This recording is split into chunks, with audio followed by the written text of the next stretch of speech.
Ng vacuum sealer, guys. Yan. Para mapabilis. At para hindi kasi mangamoy yung ko sa airport.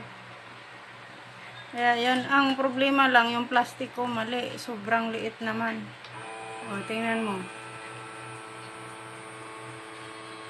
Dalawahan na yung paglagay kasi para tipid. Nahigop na siya, guys. Makikita niyo po. Yung ilaw, pakita mo. Hindi masyado. Kasi yung kamay ni Ate Kling yung nakikita. Pero yan siya, guys. Mamaya, pakita ko yung iba. Yan, ganyan siya.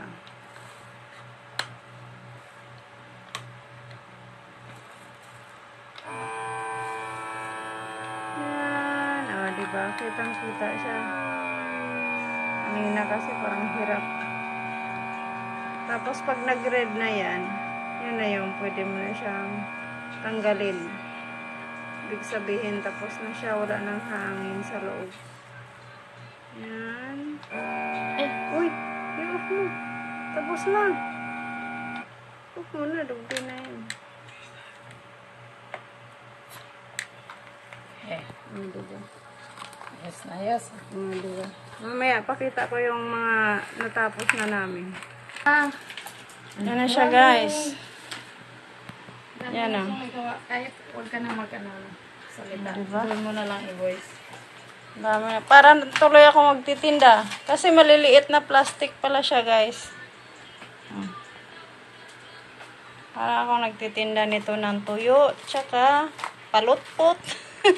Palutpot yan tawag sa amin yan, guys. Tapos, iwan ko anong klase itong bulad na to. Yung malalangsi na bulad. Okay. Yan. Bye.